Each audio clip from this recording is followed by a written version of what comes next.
Hoje nós vamos dar um mergulho profundo e super empolgante no complexo ecossistema da sala de aula moderna. Mas, detalhe, vamos olhar para tudo isso através de uma lente bem diferente e fascinante, que é a da gestão estratégica corporativa. A verdade é que o ambiente educacional de hoje não só reflete as transformações malucas do nosso tempo, mas também age como o grande epicentro onde todas as complexidades sociais e econômicas se encontram. E logo de cara, a gente se depara com uma pergunta que muda todo o jogo. Os desafios da sala de aula moderna são apenas falhas pedagógicas isoladas ou sintomas de uma mudança sistêmica muito maior? Fazer essa pergunta faz a gente parar de ver os professores como meros transmissores de conteúdo. A gente passa a enxergar quem está ali na frente como um verdadeiro gestor estratégico do conhecimento, liderando uma operação super dinâmica. E aqui está o nosso roteiro para dissecar esse ecossistema. Vamos passar pela escola como um sistema aberto, o valor da diversidade na sala, a liderança contra a indisciplina, o desafio do foco digital, a saúde mental dos educadores e, finalmente, a integração da escola com a comunidade. Bom, começando pela nossa primeira parada, a escola como um sistema aberto. Vamos dar uma olhada nesse macroambiente. Pensa bem, a escola não é uma bolha fechada, né? A escola moderna absorve literalmente todas as contradições, as vulnerabilidades e todo aquele dinamismo incrível da nossa sociedade globalizada. O que acontece lá dentro reflete o mundo lá fora. E lidar com isso exige das lideranças pedagógicas uma capacidade analítica gigante para conseguir transformar esses cenários desafiadores em grandes oportunidades de desenvolvimento. Avançando agora para o nosso segundo ponto, o valor da diversidade na sala de aula como um verdadeiro ativo estratégico. Olha que interessante quando a gente traz o conceito de gestão da diversidade, do autor Idalberto Chiavenato, para dentro da escola. Fica claríssimo que a diversidade não é uma barreira, e sim um motor gigantesco de inovação e pensamento crítico. Em vez de tentar anular as diferenças das pessoas, o segredo é criar uma cultura inclusiva onde cada indivíduo possa maximizar o seu potencial singular e assim gerar muito mais valor para o coletivo. E aqui temos um contraste bem nítido. A velha visão era aquela da turma homogênea, todo mundo igualzinho. Mas a visão estratégica de hoje encara a sala de aula como um mosaico super diverso. O educador contemporâneo precisa simplesmente abandonar de vez aquela ilusão de uniformidade e começar a desenhar caminhos flexíveis de aprendizado. E como colocar isso em prática? Agindo como verdadeiros designers de trajetórias inclusivas. Primeiro, utilizando metodologias ativas. Segundo, liderando estudos de caso que sejam mais complexos. E terceiro, desenvolvendo narrativas visuais para os projetos. Com esses 3 passos, a gente transforma a sala de aula num laboratório vivíssimo de inclusão social. Chegando no nosso ponto número 3, liderança contra a indisciplina. Como gerenciar um engajamento de verdade? Sabe aquela apatia e aquela indisciplina na sala?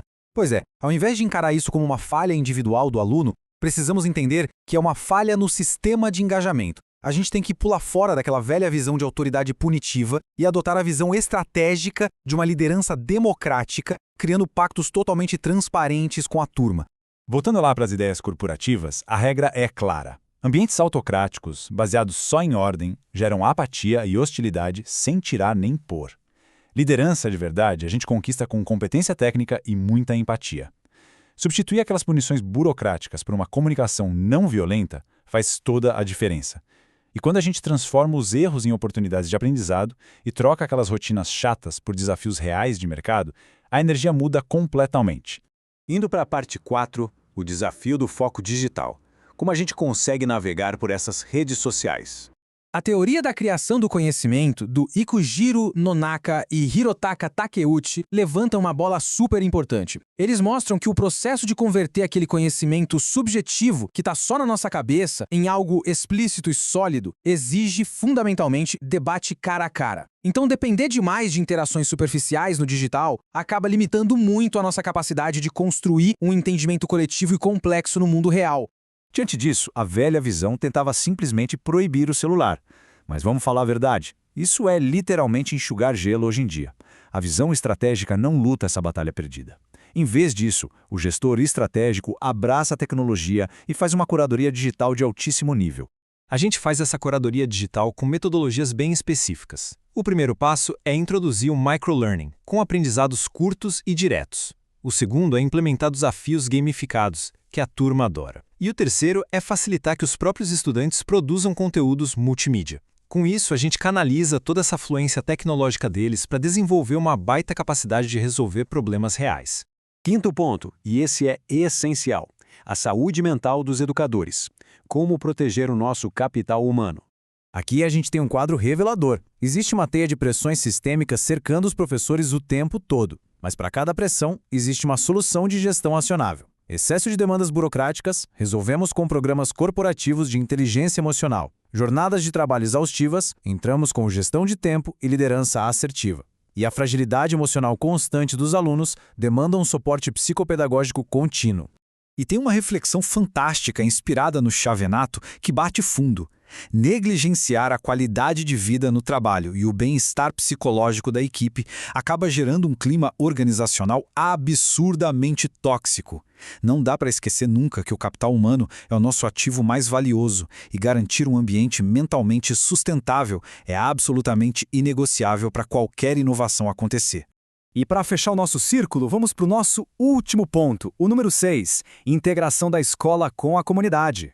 A visão antiga, focada naquele isolamento burocrático e distante, onde a escola era uma ilha, já não se sustenta mais. A visão estratégica defende uma sinergia completamente aberta. A escola precisa estabelecer uma cooperação fluida e constante, tanto com as famílias quanto com o mercado local, para não ficar no passado. E como a gente cria essa transparência e atrai todo mundo? Sediar fóruns de discussão abertos, organizar ciclos de palestras integradas com a comunidade e criar vitrines para expor os projetos de intervenção social dos estudantes. Essas estratégias transformam a escola num polo regional dinâmico e retém muito mais o interesse de quem estuda ali. Então, a gente fecha esta análise com uma provocação para todo mundo que está acompanhando pensar. Como nós vamos integrar todos esses princípios de gestão estratégica para transformar o ecossistema educacional aí na nossa própria realidade local? O convite é para a gente abraçar esse papel de gestor estratégico e ajudar de verdade a reescrever o futuro do aprendizado. Um abraço e até a próxima!